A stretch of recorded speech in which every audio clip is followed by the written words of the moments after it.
of the Granma. The landing of the Granma. This is Fidel Castro. Fidel Castro and Raul Castro and Che Guevara are going to ride on the Granma from Mexico to Cuba, and then they're going to actually miss the landing spot. They didn't land where they wanted to land. They landed, up the coast or something, and they wound up getting wiped out. They started with 82. You had 82 revolutionaries, and then after the first week or so, you only have about 20 revolutionaries, if that. In one of the beginning firefights, Che Guevara is going to get shot through the neck. So I just want to go through the details of the Cuban Revolution, especially the landing of the Granma, because of that convoy with Code Pink and Hassan Piker, and I think Katie Hopper said she was going to be on the boat as well. The humanitarian boat that, if there was a blockade, then it's broke it, but it's not going to solve everything. And then I see Steven Crowder, all these people are basically a bunch of haters, a bunch of hateration. So you had Che, Fidel, Raul, and 79 others were riding on the Granma ship from Mexico back to Cuba to finish the 26th of July movement. This is in 1956. So Fidel, Raul, and Che started out with 82 men in the Granma. Fidel Castro once said, if I had to do it again, I would do it with 10 or 15 in absolute faith. It does not matter how small you are if you have faith in a plan of action. There's only about, a dozen to 15. These numbers are actually kind of changing because there was another firefight and then another firefight.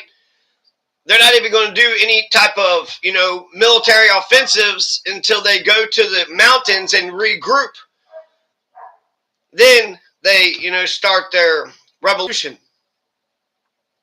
So only about 12, 15, maybe 20 made it to the mountains, and Fidel Castro was saying that he only needed to do it 10 or 15. We took 82. They also had to leave their ship, and their ship had all the supplies and ammunition and heavy equipment. So what Fidel Castro is saying is that all he needed was 10 or 15.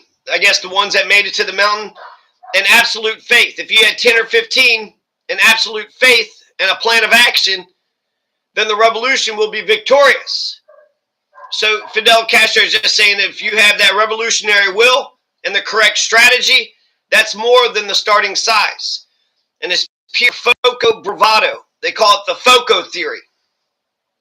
And it's a part of the narrative of the Cuban Revolution. So Hassan Piker had interviewed multiple Cuban doctors on the island, and he found out that they have a working treatment for Alzheimer's. They got a vaccine for lung cancer. The Cubans have figured out a vaccine for lung cancer. There's so many doctors on Cuba, it's not even funny.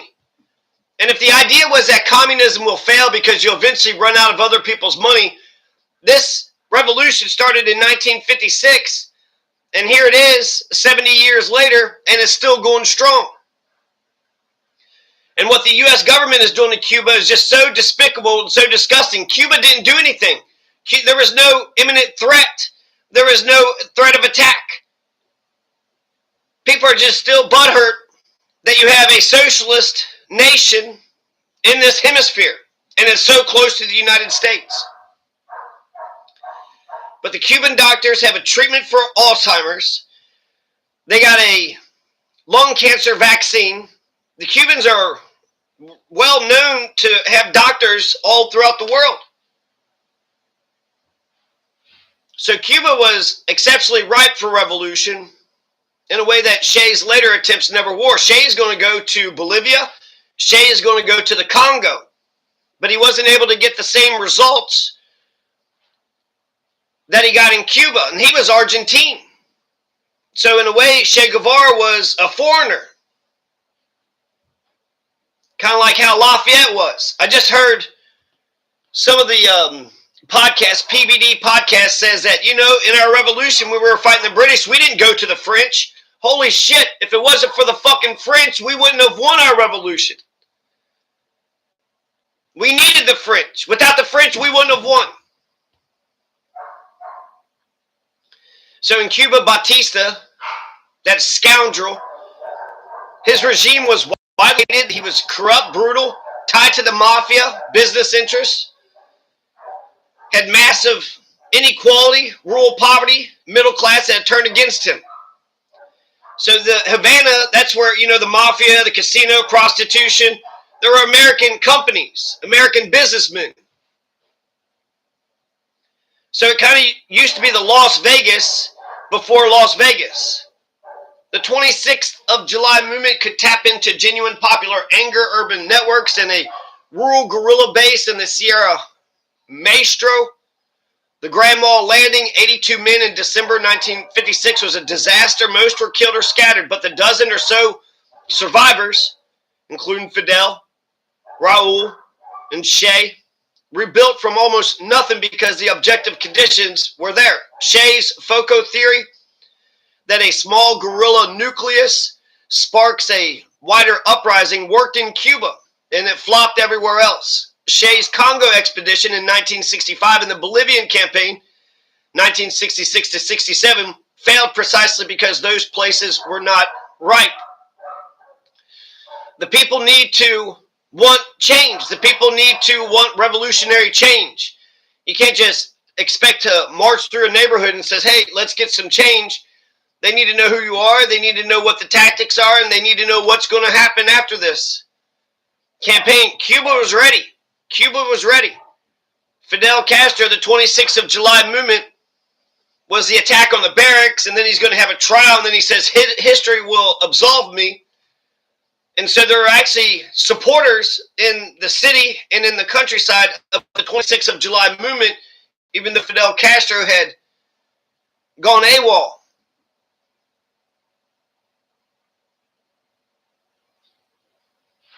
So the Granma was a small yacht designed for about 12 to 25 people, but they overloaded it with 82 men, weapons, and fuel. They landed on December 2nd, 1956 at the wrong spot, at the Playa Las Coloradas, in a mangrove swamp near Niquero, 2 days late and about 15 miles off target due to rough seas and navigation issues. So they were going to have a rendezvous. They missed their planned rendezvous with the urban 26th of July movement contacts, including Celia Sanchez, who had supplies and supporters waiting somewhere else. The boat ran aground. The men waited ashore under fire from a patrol boat and spotter planes, abandoning most of their food, medicine, ammunition, and heavy equipment in the mud. So this is an auspicious start, right? As soon as they show up, they're just being shot at, right? But they're going to be better than the Bay of Pigs. And that's kind of crazy because just you allowed a dozen to survive, and then they stayed out in the woods, in the mountains, and then they were able to carry on with their revolution. But they got caught. A patrol boat, spotter planes. They shot at him, and they said that even though there was only a handful that was killed in the beginning volley, later on, the rest of the crew are going to get kidnapped or arrested and executed by Batista's men. Batista's even going to brag that Fidel Castro was executed. So that's crazy that the Granma, they had loaded the Granma, the small yacht that was only designed for 25 people. They got 82 people. And then they had food, medicine, ammunition, and heavy equipment. So they came ready, right, locked and loaded. But as soon as they get here, they're being shot at, they're running away, and they have to abandon essentially anything that they couldn't carry with them. The group is going to immediately split in smaller evade pursuit. In the Congo, the local rebels were fractured, poorly motivated, and they had little ideological connection to the Cubans. So the local rebels, there's rebels in the Congo, but they were fractured. Everybody was tribalistic, fighting their own thing, poorly motivated to fight this communist revolution. So they weren't ripe, right? They never read Karl Marx. Che's force was isolated and withdrew after 7 months in Bolivia. The peasants mostly stayed neutral or hostile. The Communist Party refused to help. The Bolivian army, with U.S. training and intelligence, hunted Che down. He was captured and executed in October 1967. Cuba succeeded because the ant had broad internal support, whereas Africa and Bolivia did not. Kind of makes me think of a quote by Napoleon. He says, when you get the people on your side, then you essentially can do no wrong. When you get the people on your side, you can essentially do no wrong. So the reason why America hasn't just crushed Cuba, for the last 70 years, well, there was no need to. There was no reason to. But specifically because of the Cuban Missile Crisis of October 1962 and the deal that ended it, and then that became institutionalized.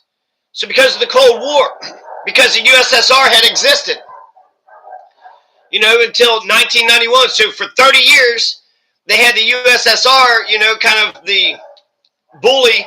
The bully won't pick on the small kid because he's got an older brother. So the USSR was the older brother for Cuba. Cuba wasn't going to get invaded because of the promises made to Kennedy during the Cuban Missile Crisis. The Cuban Missile Crisis of October 1962 is when they say that we almost got, a nuclear war. That was the closest we ever were to nuclear war. And the deal that ended it. After the Bay of Pigs fiasco, 1961, Khrushchev and Castro put Soviet nuclear missiles in Cuba to deter another U.S. invasion. When Kennedy discovered them, the U.S. blockaded the island and came within hours of war. It was actually minutes. There was 3 Russian commanders in a submarine, and 2 of them said, yes, go ahead and launch the nuclear weapons because they had like these pulses were being shot down at them.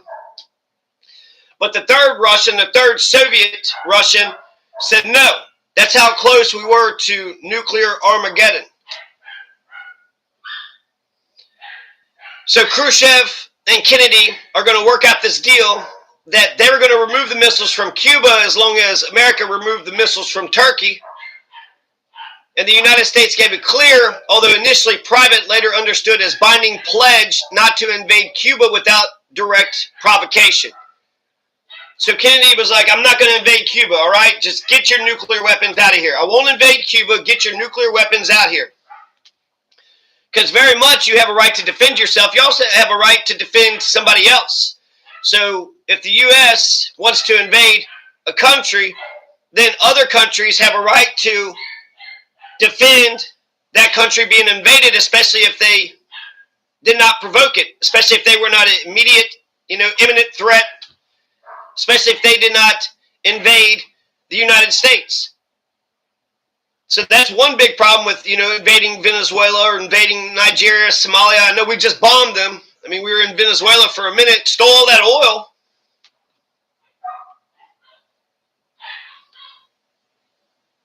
So that no invasion promise became U.S. policy. The USSR also flooded Cuba with weapons, advisors, and thousands of troops for decades afterwards.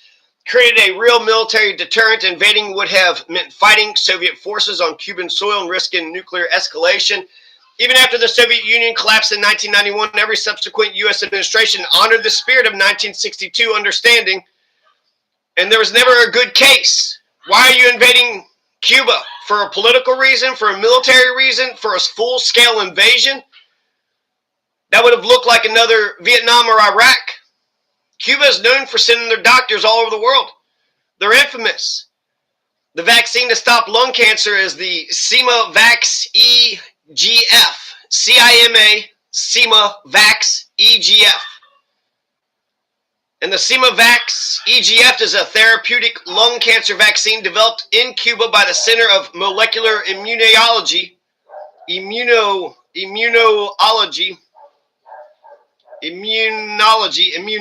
that targets the epidermal growth factor, EFG, to starve cancer cells rather than attacking them directly. It is approved in Cuba and several other countries for advanced non-small cell lung cancer. It is currently in clinical trials at Roswell Park Comprehensive Cancer Center in the U.S. to treat and potentially prevent recurrence.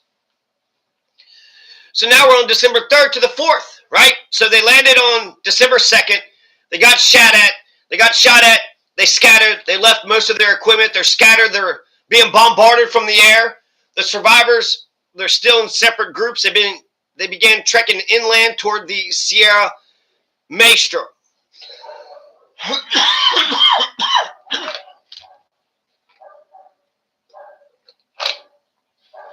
Then December 5th happens. The Alegria de Pio ambush. The Alegria de Pio ambush. So 3 days into Cuba, exhausted, the main column stopped to rest and eat sugarcane stalks in a field which left tall-tale traces. The guide betrayed them and alerted Batista's forces. So that sucks. They eventually regroup. They have a guide that's showing them, where to go, but that guide is going to turn on them. They're going to turn redcoat, become a Benedict Arnold. And around 4 p.m., Army troops and planes attacked. The rebels panicked and scattered in a rout. Many froze, dropped weapons, or were cut down. Fidel ordered a retreat into the surrounding forest. Small groups or individuals fled separately.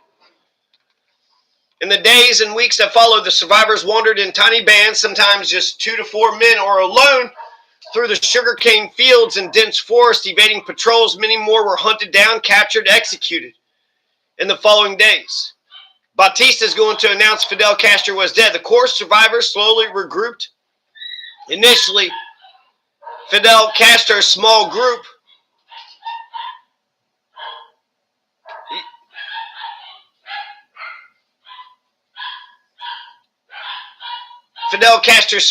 initially just him, Universo Sanchez and Faustino Perez linked up with others, including Raul and the wounded Che.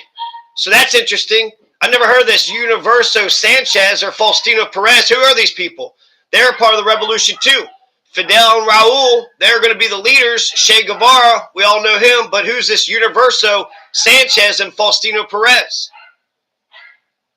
They're going to meet up around December 18th, so that's 16 days later at a site called Cinco Palmos,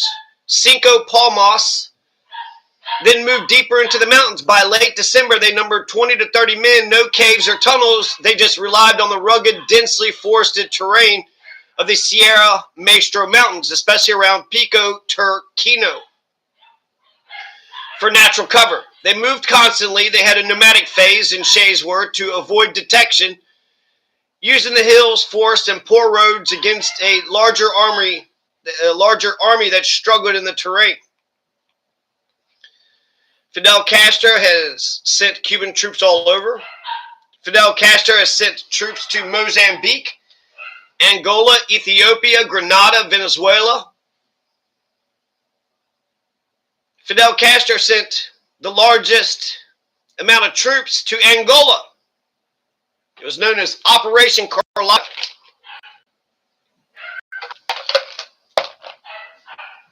The Cubans sent tens of thousands of troops, peaking at around 50 to 60,000, to support the MPLA government during the Angolan Civil War and against South African forces. This included major battles like Siuito, Kuana Valley.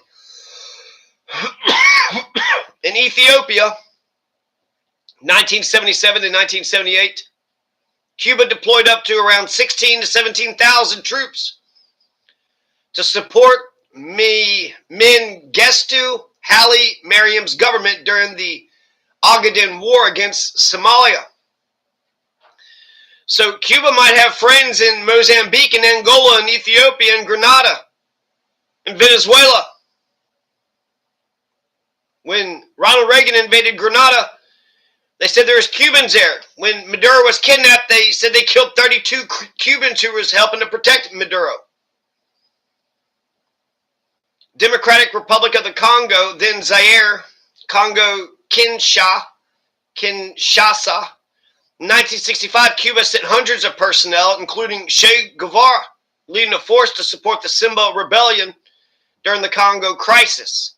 The Republic of the Congo, Congo Brazzaville, in the mid-1960s, around 65 or 66, Cuba established a military mission with several hundred advisors and troops to train militias and provide support.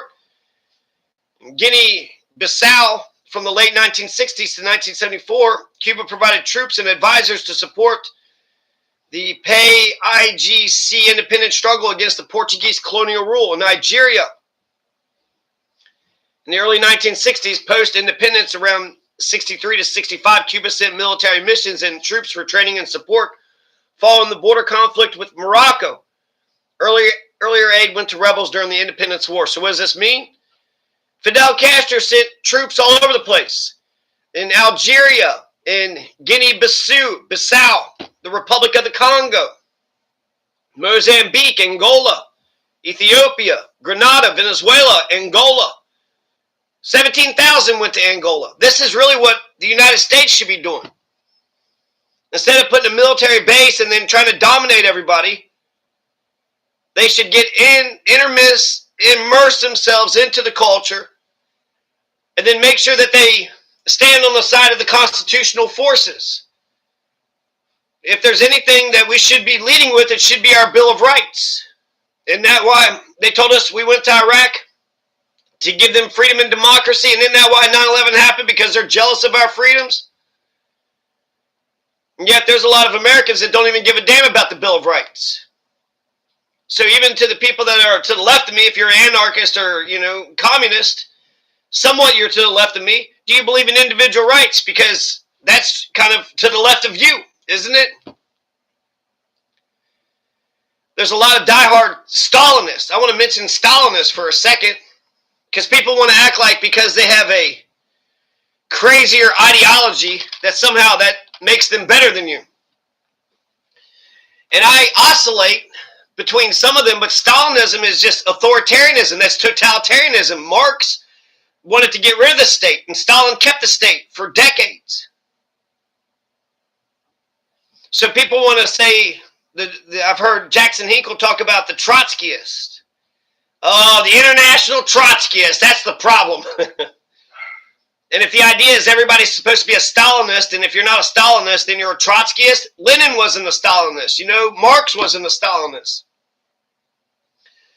But to sit there and try to say, how many Trotskyists do you know? Trotskyists deflected from Stalin, but Stalin also pointed out Trotsky as a traitor, so they were having tension. And then he's going to get ran out. He fought in the goddamn Russian Civil War. He was there for 7 fucking years. He organized a lot of the military and the bureaucracy. So the problem with the Stalinists is that in the Spanish Civil War, the Stalinists were doing purges. They were purging everybody. Oh, what, you're a Trotskyist? Oh, what, you're a Leninist? Oh, what, you're a Maoist? Oh, what, you're a Marxist? Stalinists would purge out the Marxist, because the Stalinists, it doesn't make any sense for everybody to be a Stalinist, because only one person gets to be Stalin, and then the rest of you sons of bitches are working in farm collectives. So to the damn communists that are diehard Stalinist, I'm sure when the dictator of the proletariat comes about, you'll be the first motherfuckers to join the farming collective. Because the idea of the farming collective was that they were no private property. You had a bunch of people that was going to run the land collectively. And then because a bunch of people are running the land collectively, they're going to raise all this wheat and all this, crops and all this food. And then the central government's going to come in and take it all and leave you with nothing. They steal your hard-earned labor. Then there was the gulags too. So to the hardcore Stalinist, get the fuck out of here. Get the fuck out of here. Even if you can somehow justify, needing to be an authoritarian, how much better would Lenin have been if he would have won his election? They could have just applied at the Constituent Assembly. Instead, they take power, which was relatively bloodless. You want a bloodless revolution? The Russian Revolution was relatively bloodless. At least initially. Then there's going to be a civil war. So it's always easy to take out the regime. It's always easy to grab the throne. But do you keep the throne? Can you pacify the people? So if Lenin had got elected, then he would have had the majority of the governed. He would have got the consent of the governed. That would have made his, regime a lot more legitimate. So yeah, Fidel Castro did send Cuban troops and military advisors to Mozambique. You Stalinists want to pretend that he didn't do that, though on a much smaller and more limited scale compared to Cuba's massive intervention in Angola. You had Mamdani that just got elected. You got that Seattle woman. What's her name? She got elected. You got the Evo Morales that got elected in Bolivia, of all countries, where Che Guevara had died. So Evo Morales is smarter than Stalin. You get elected, you got the consent of the governed, now you get to do what you want. So to all you damn Stalinists, I want you to be out there on those farm collectives. I want you to make sure you become a slave to the damn dictator. Hurry up and become a slave to the dictator. You'll be the first one out there on the farm collectives. I know you'll give up your comfortable little life, and you'll be out there planting wheat and growing wheat and not have a damn thing to show for yourself. And when the government takes all your damn food, you'll just say, thank you. I'm just happy to be a part of this Stalinist government. The Stalinists are the ones that purged other leftists in the Spanish Civil War. So Angola was a lot bigger of an intervention for Cuba, but Mozambique was on Fidel Castro's radar.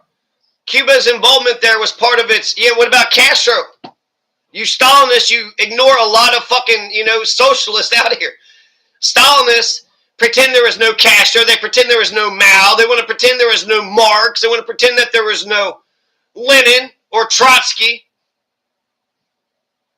And someone tells you that they're a Stalinist, you should, believe them. I guess in some respects, when you're living in a capitalist hellscape, that even a terrible, brutal dictator like Stalin could be revered, and then he, helped to fight the Nazis. And so if the choice is to be a bunch of fascist Nazis or to be, communist, clearly communism would be better, even authoritarian communism. Couldn't we have like an anarchist communism? Couldn't we have like a constitutional communism? Because communism is saying peace, land, and bread for everybody. So why can't we feed everybody while also protecting individual rights? Make sure everybody's fed and watered. I mean, these are not mutually exclusive. Make sure everybody has food and water and housing and protect their individual rights. And to have a constitution and to have elections and the three branches of government to do all the classical liberalism ideals of America's founding generation. That would make the communists a lot better. That would make Stalinists a lot better. Oh, you actually believe in elections and the Constitution and three branches of government? You want to fight against authoritarian fascism?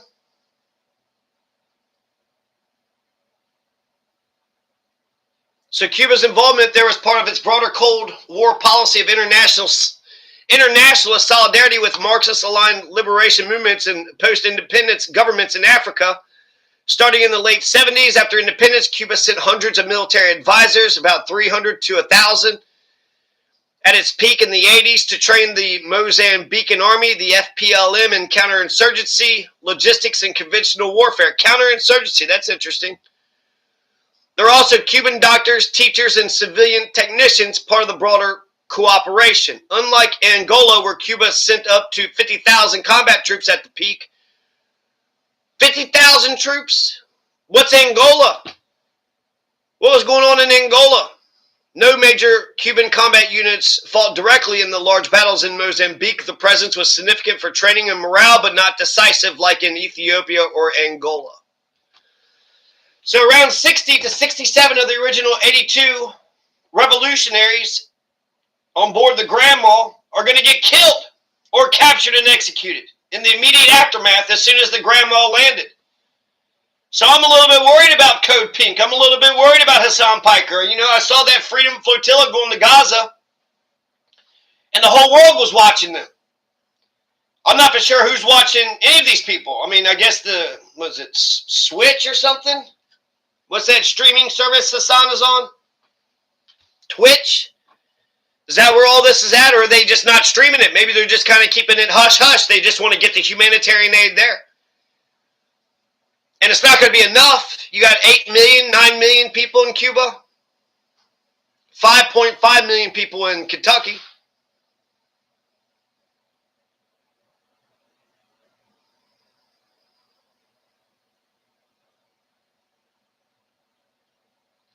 So you had the ambush at the Alegria de Pio on December 5th, 3 days after the landing, 1956. And they said that 67 people were killed there. There were some initially killed as soon as they landed. And then later on, you're going to have one of them, Fidel or Raul or Fidel Castro. He later stated in his autobiography, Fidel Castro's got an autobiography. I saw a picture of Fidel Castro in Harlem. I can't believe Che Guevara went to the United Nations and gave a speech. He also said the Bay of Pigs is the best thing for the Cuban Revolution. He wanted more bays of pigs. Fidel Castro himself later stated in his autobiography, we already had kind of a Bay of Pigs. You had that damn ship that came out of Florida. You had a ship full of gunmen that tried to invade Cuba. And then they shot back and then they said, you know, this is why we did what we did. They essentially put out all the evidence that they had.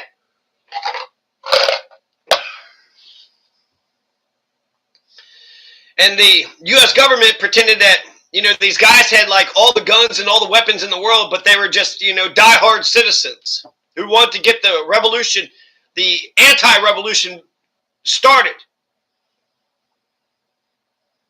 Taking Cuba is going to piss me right the fuck off. There's been so many insane fucking things. The U.S. government, the empire is out of control.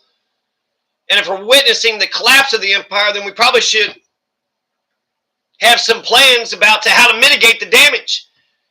Because the thing about a collapsing empire is that when they go to collapse, if they, you know, they're all about to lose their jobs, well, they set fire to the stage.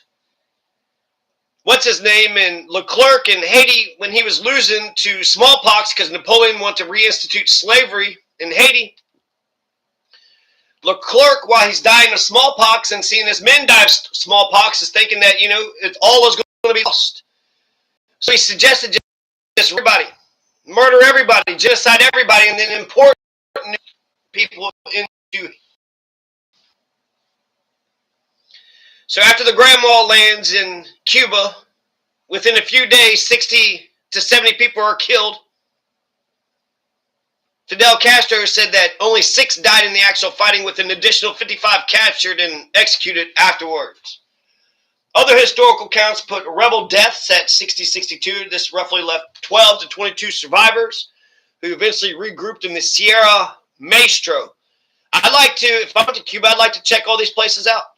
Even the places where there was, you know, that Alegria de Pio and the Sierra Maestro. And then they're eventually going to turn offensive.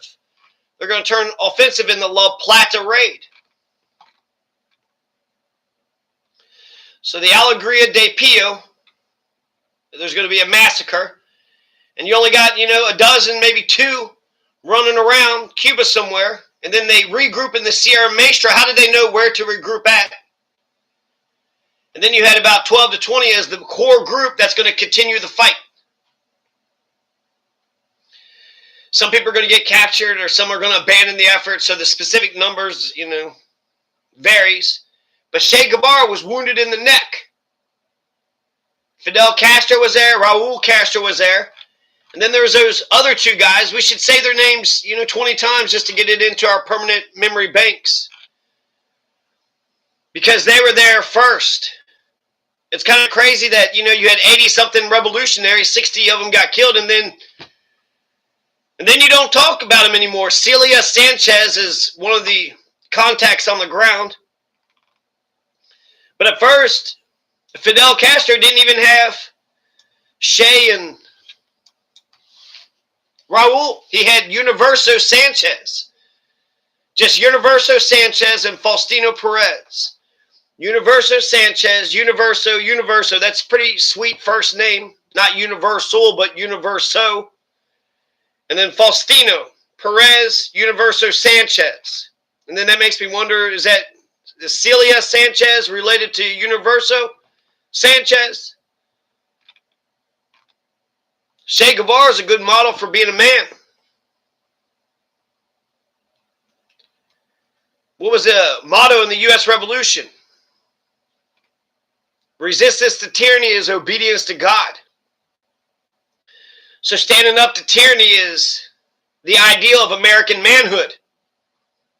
And really, I mean, Mamdani got elected. So I feel like we should really be strong, righteous Americans. There's a lot of things embedded in the Constitution. Federalism, bicameralism, 3 branches of government, the Bill of Rights, the rule of law, the Constitution itself, elections. Our very founding was founded to prevent a dictator. That's the whole point of the United States. You had what's her name sitting there insulting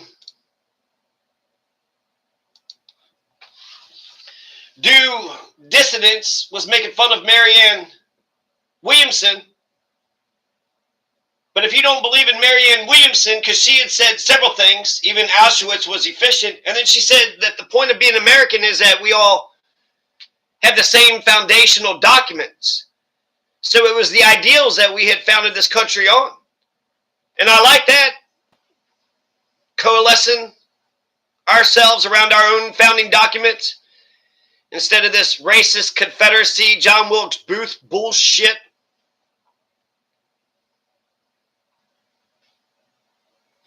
So let's get to La Plata. The details of the La Plata raid. A small, lightly defended rural army outpost, barracks garrison at the mouth of the La Plata River in a coastal village near the Sierra Maestro in Oriente province. The garrison housed roughly 15 to 16 soldiers loyal to Batista's regime. It wasn't a major fortification, but a typical rural outpost used for local control and patrols. The rebels chose it because it was isolated, accessible via rough terrain they knew well, and offered a chance to capture arms without facing overwhelming numbers. So the rebel forces were about 22 to 29 men. 22 weapons were ready.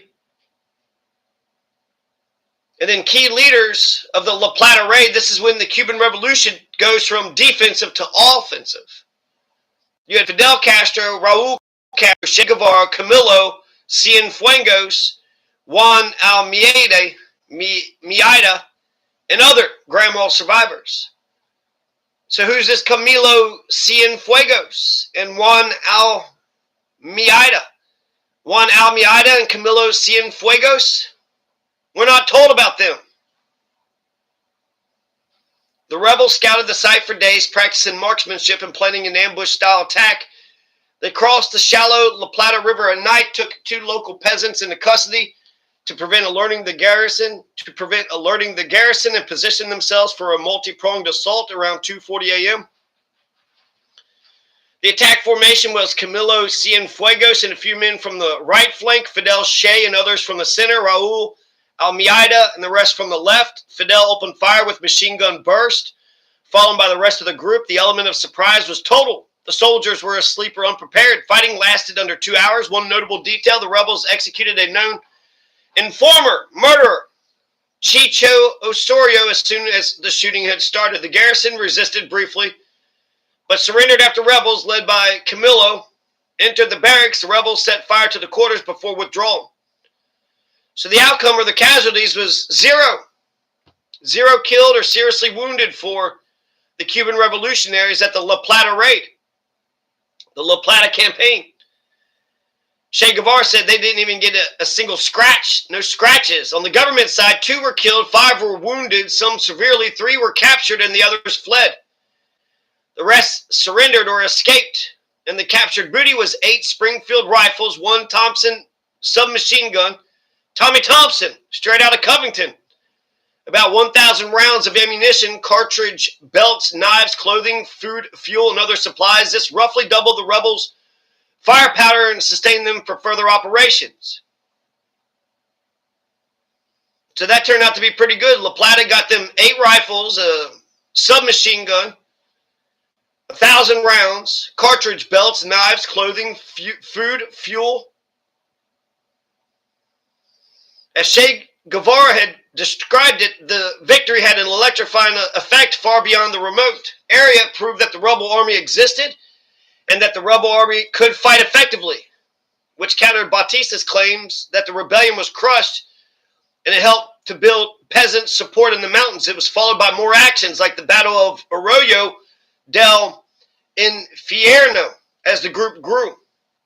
This raid is often highlighted in revolutionary histories, including Shay's memoir, as the true start of sustained guerrilla success, and the Sierra Maestro shifted from desperate survival to active insurgency. There's a couple other small details that I want to get into, but that's remarkable, is it not?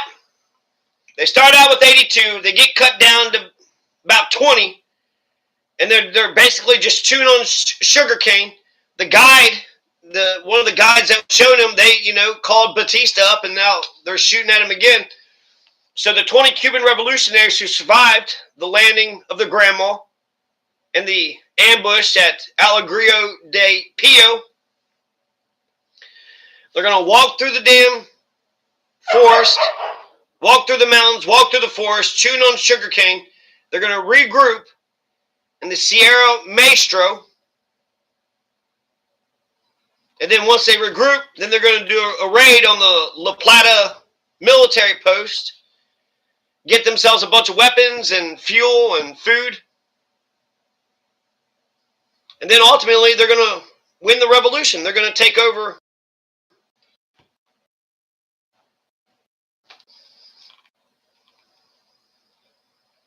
They said that sucking on sugarcane stalks, which is interesting. Sugarcane? Is that in the plantations, or does sugarcane just grow wild in Cuba? They said it was also leaving clues for the enemy. When they got deeper inland and in the mountains, sympathetic local peasants and farmers had provided food, water, and shelter, sometimes spontaneously, sometimes after the rebels paid, and Che Guevara tried to pay double the value to build goodwill. One key early helper was a sympathetic farmer named Raymond Perez, who hid Fidel's initial group, and whose brother Crescencio, a local peasant leader, helped locate scattered survivors and rally rural support. So thank God for Ramon Perez. Thank God for Crescencio. If they didn't have Crescencio or Ramon Perez, they wouldn't have won the Cuban Revolution. So the reason why Fidel, Raul, and Che had survived when most of the others didn't, well, they had luck, leadership, and quick thinking. And they ran when they needed to. Run, Forrest, run. You either fight or run, right? That's the fight or flight response. Fidel kept cool. He ordered the retreat and was persuaded by companions to stay hidden rather than search recklessly. Small groups moved cautiously at night. Che, the group's doctor, and Faustino Perez tended wounds. Many others panicked, were betrayed by the guide, or got separated and captured. The leader's determination and the fact that the survivors stuck to evasion over heroics in the first weeks made the difference. You got to know when to hold them and know when to fold them. And you count your money when the dealing's done. You don't count your money when you're sitting at the table. Time for counting when the dealing's done. The Cuban revolutionary contacts in the Sierra Mountains were neither purely family or purely random. Raul and Fidel Castro were originally from the Oriente province. Fidel's father had owned land nearby in Bahrain, but there was no immediate family network hiding in the Sierra Maestro. In the beginning, instead, it was a combination of pre-planned revolutionary contacts and ad hoc rural sympathy. So they had some pre-planned revolutionary contacts, some random rural sympathy, but it's just, my God. I mean, maybe the gods were smiling on Fidel and, Castro, because they barely survived that by the skin of their chinny chin chin. And then the fact that Che Guevara is going to keep on doing revolutions in Bolivia, then the Congo. What a badass. What a badass. So the 26th of July movement had an existing underground network in the area. The original plan was to link up with urban allies and local supporters right after landing, but the delayed wrong spot arrival and betrayal disrupted that. And then from that tiny core of survivors in the Sierra Maestro, the rebel army grew.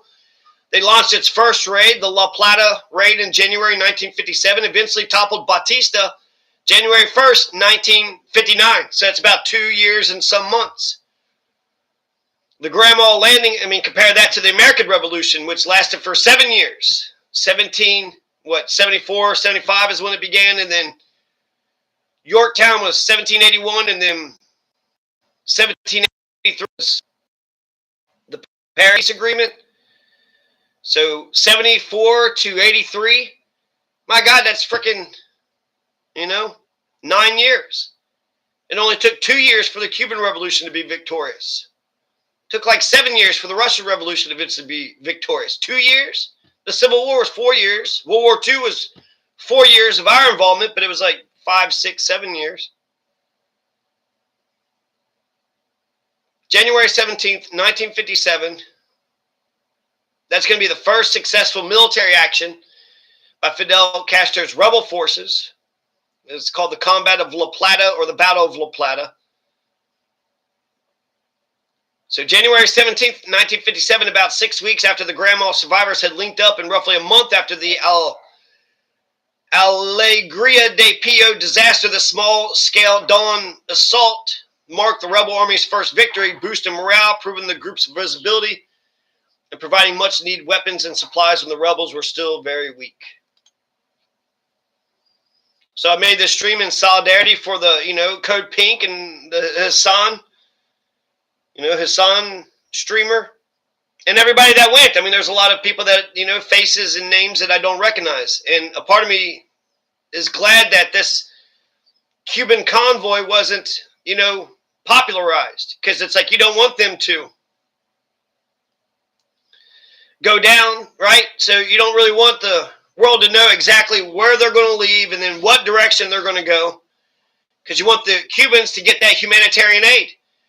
I heard that they just cut off the electricity, and everybody that was on ventilators in the hospital, they all died. So this isn't just like some cutesy little blockade. Okay, we're just going to cut the oil out. In fact, that's when Japan pulled off Pearl Harbor, when they were cut off from the oil supplies. So it's very much an act of war. And the Cuban leadership says he's not going to go quietly into that good night. He's going to rage against the dying of the light.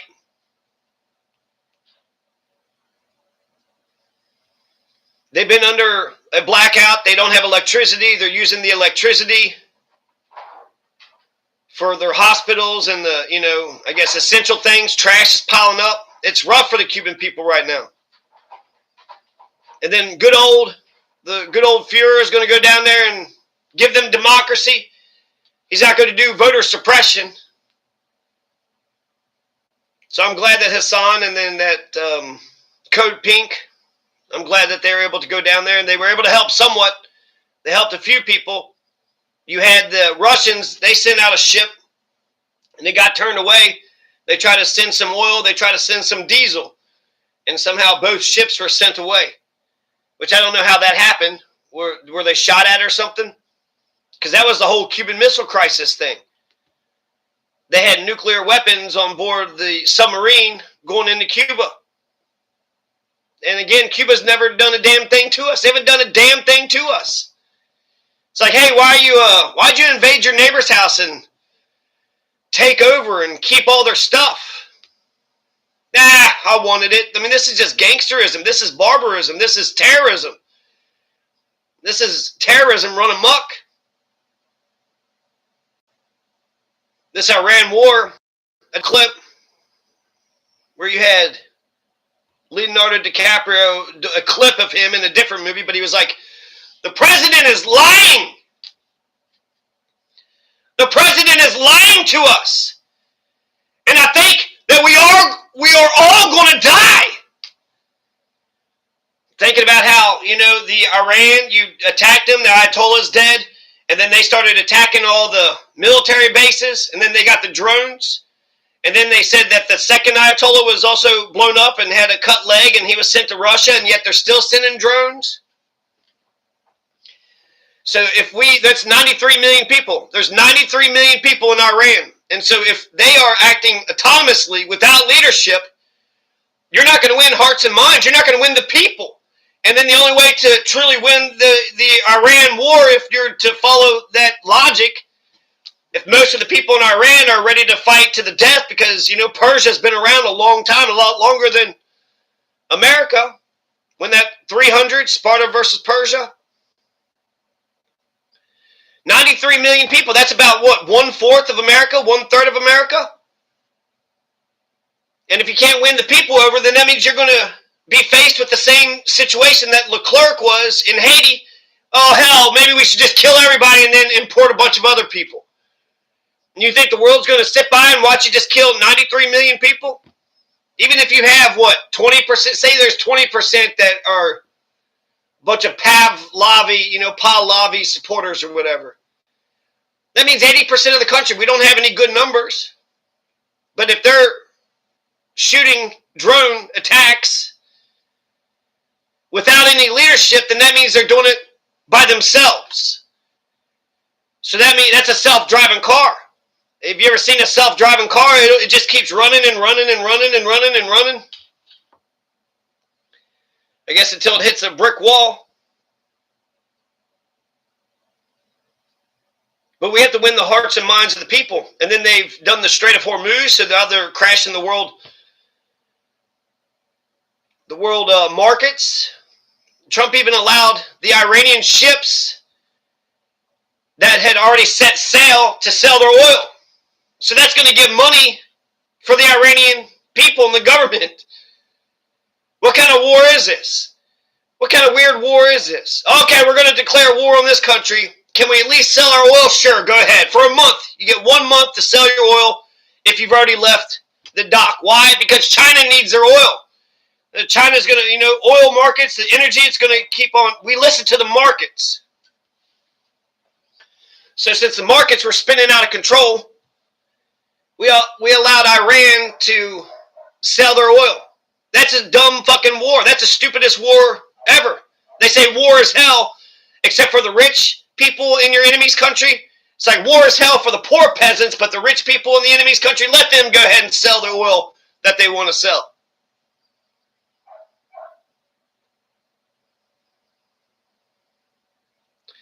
So, in solidarity with Hassan and Code Pink aboard their little Granma, I'm glad they didn't get attacked. A part of me, that's what Israel was doing, was just on top of them, and then commandeering the ship, and then arresting them, and then stripping them down and taking pictures of their naked bodies and shit.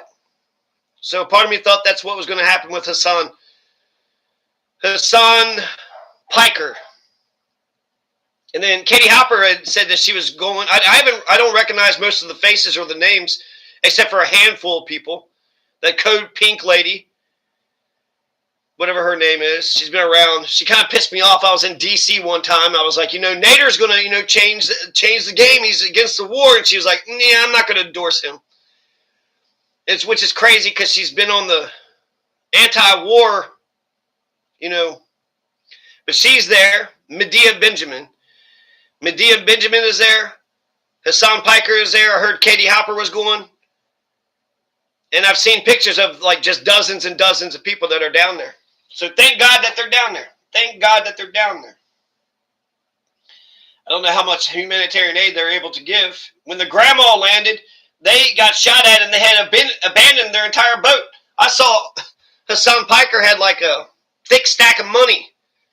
And he was talking about, the people in the TSA or something, the people at the gates were giving him shit about it. You're going to get that stolen from you. And he was like, well, it's for the people. I was just going to hand it out to the people, here's a $20 bill, here's a $20 bill. And then what money are we talking about? Because Che Guevara and Fidel Castro, they were using money. They were spending money. They paid double for some of the stuff. What kind of money was it? Was it $1? Was it a gold coin? Was it a peso? Monetary theory is interesting, isn't it? Do you guys have a monetary theory? I got a legal and moral theory. I've been working on my own monetary theory because how can you have an opinion about something if you don't have a theory about the damn thing?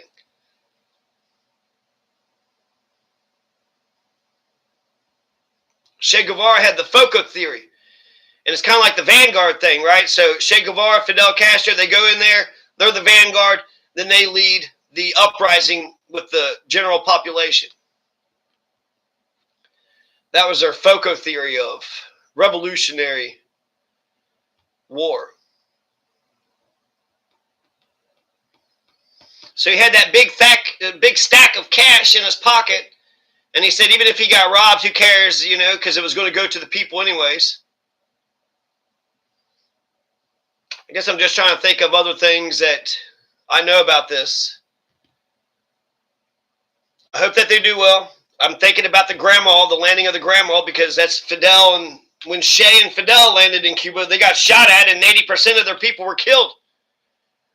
The blockade isn't like a legal blockade. The reason why there's a blockade of Cuba was because they took over Venezuela. They threw out Maduro, stole all that oil, and then they made a deal with the new regime. And now, since they control Venezuela's oil, that's where Cuba was getting their oil from. And then that's why the Cubans were protecting Maduro, right? It was a tit for tat, quid pro quo. So 32 Cubans got killed when Maduro got kidnapped. And since Venezuela's oil is now in the U.S. government's hands, they're not allowing the Cubans any of the oil that Venezuela was selling them. Which that's just really bad business. And it's kind of scary that, the U.S. government, if capitalism is going to crash, they want to attack a socialist. They want to attack a socialist country. Vietnam was about, communism. The whole idea of attacking somebody for being communist is fucking stupid as shit. If capitalism works, allow self-determination. What does it matter about the economy of that other country if the whole idea is that communism, you'll eventually run out of other people's money? Then let them go bankrupt on their own. Eventually the people will be pissed off and they'll overthrow it, right? If communism is such a bad economic model, then it will fail on its own. The people will hate it. You run out of other people's money. They go bankrupt. They've been living in a poor, kind of a poor existence, but they seem satisfied and happy. They're all doctors down there. And they send doctors and troops all over the place. So that's kind of crazy how big of a powerhouse 8 or 9 million people are. Every state in the union has about 8 or 9 million people. I heard Maine only has 1 million people. Kentucky's about half the size, but 8 or 9 million people, the whole country of America is 330 million. So Cuba's been kicking ass and taking names with only 8 or 9 million people. Created that vaccine for lung cancer. They got medicine for Alzheimer's. And then if everybody's doctors, then everybody's cared about their health. Everybody's cared about how they're eating, whether they're exercising. Everybody's a doctor, right? Somebody has a cough. Everybody has an opinion about why that cough is. And then that also shows you how awesome the education system is. The education system in Cuba is where everybody can be a doctor. Could you imagine if America cared about the education of our minds and our health? Could you imagine if they cared about our health care and they cared about our education to the point where we're all a bunch of doctors? AI is going to be revolutionary. AI is going to be revolutionary. Unfortunately, once the person gets the AI model that the U.S. government backs and all the other AI models die, they'll charge a subscription rate. So then only the people that pay for it will be able to use it. But right now, while they're in the beta stage of testing it out, it's just AI is going to get rid of, doctors and nurses and lawyers and engineers, and not get rid of them. Only the best of the best will be able to, charge anything. But by putting the power of knowledge into the hands of the common average person. I just heard about this AI thing with the cows. There's like a collar that you can put on cows, and they're going to track everything, and it's terrifying if you think about that's what they're going to use AI for the people. But in terms of being able to keep track of your cows, if they're just in the open range and they're walking over there, over here, over there, you can tell if they're sick, starving, thirsty, lost, if they're being kidnapped, if they're being shot at. I don't know what they're bragging, what it could do. But AI is the wave of the future. What we need to do is to make sure it's democratized. Make sure that we should nationalize it. There's a lot of shit we need to do. But I've been talking for an hour, and that's it.